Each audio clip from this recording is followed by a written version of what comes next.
Ang kaluguran ng iyong magulang, dapat mo silang sundin sa kanilang mga ipinag-utos niyo. Dapat kang maging mabuti sa kanila. Ipakita mo yung akhlaq ng isang tunay na Muslim. Ipakita mo yung kabutihan, ugali, asal, adab, pamamaraan ng isang mananampalataya. At sakhatullahi fi sakhatil walidain. Ang pagkamuhi ng Allah, ang pagkagalit ng Allah subhanahu wa ta'ala ay sa pagkagalit ng iyong dalawang magulang. Kapag nagalit ang iyong dalawang magulang, asahan mo magagalit. At kapag nagalit ang iyong magulang, ay kagagalitan ka rin ng Allah subhanahu wa ta'ala. Sinabi pa ng Propeta sallallahu alaihi wasallam sa kanyang hadith, "Man sarrahu ay yamudda lahu fi umri wa yuzadu fi rizqihi falyabarra walidayhi." Sabi ng Rasul sallallahu alaihi wasallam, sino man sabi niya, ang naisin niyang pahahabain na Allah subhanahu wa ta'ala ang kanyang edad, wa yuzadu fi rizqihi, at mas daragdagan ng Allah ang kanyang biyaya, ang blessings niya, falyabarra walidayhi, kailangan niyang maging mabuti sa kanyang magulang.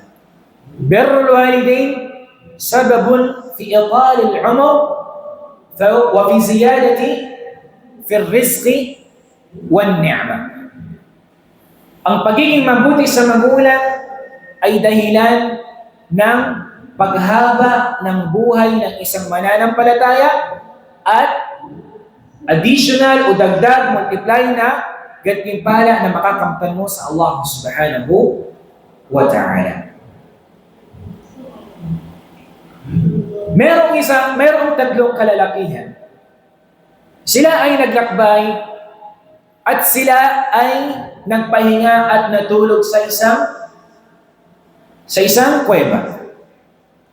At itong tatlong lalaki na ito ay, ang nangyari ay nasarahan sila ng kuweba na ito. Nangyari ay gumuho yung kuweba na ito. At ito ay hadith ng Rasul sallallahu alaihi wasallam. Nahirapan sila kung paano sila lumabas sa ghar na to, sa kuwebang ito. Ang nangyari, ang bawat isa sa kanila, tawassalu bi a'malihim as-salihat.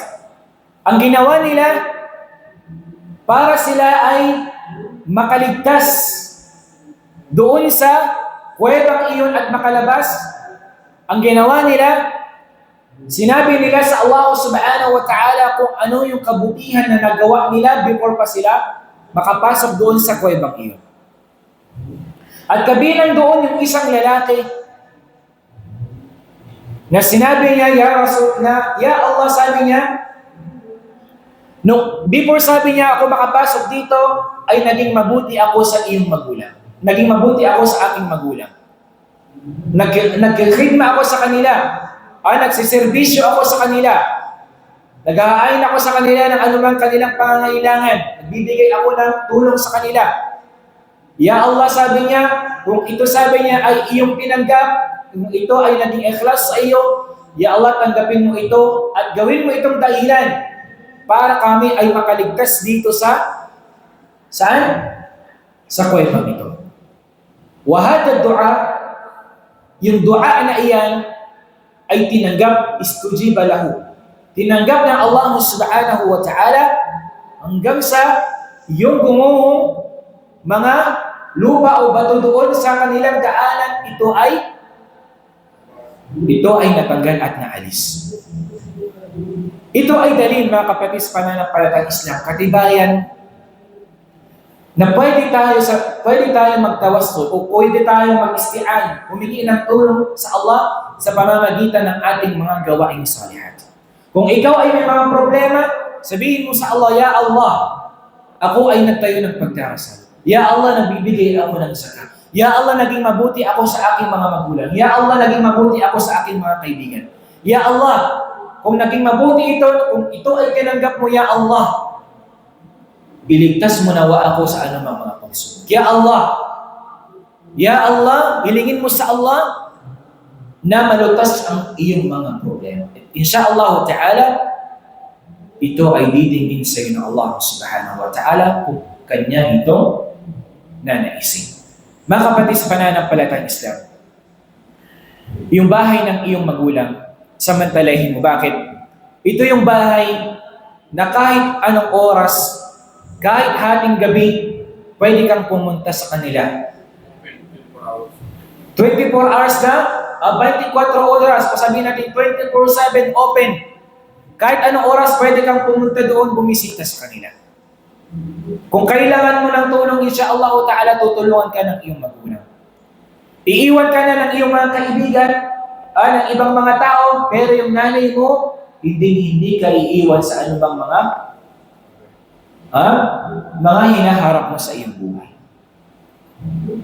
Kaya sabi ng iba, samantalahin mo, ang pintuan na ito, bago pa ito sumara. Bago pa? Sumara itong pintuan ito dahil kapag ito ay sara na, hindi mo na kaya pumasok. At tinutukoy doon, habang buhay pa ang iyong magulang, samantalahin mo yung oras at pagkakataon na maging mabuti sa kanila. Kasi kapag wala na sila, sarado na rin ang pintuan ng paggawa sa kanila ng kabutihan. Maliban sa ibang ilang mga bagay na binanggit ng ating mga ulama o mga pantas sa Islam. At gayon din, mga kapatid sa pananampalatayang Islam, nararapat sa atin bilang isang mananampalataya, kung nais natin magkaroon ng barakah, kung gusto nating tawfiqan lagi tayo ng Allah sa ating buhay, gusto natin maging mabiyaya ang ating buhay, ay sikapin natin na maging mabuti tayo sa ating mga magulang. Dahil ilan sa mga asbab kung bakit ang isang tao, kahit na siya ay nagtatrabaho, nagsusumikap, nagre-review pagdating sa exam, hindi siya nakakapasa at hindi nagiging mas mabiyaya yung kanyang buhay dahil yun sa ganyang pagiging suwaid at hindi pagiging mabuti niya sa kanyang mga magulang. Wallahu a'lam, wa sallallahu ala nabiyyina Muhammad wa ala alihi wa sahbihi ajma'in. Assalamu alaikum.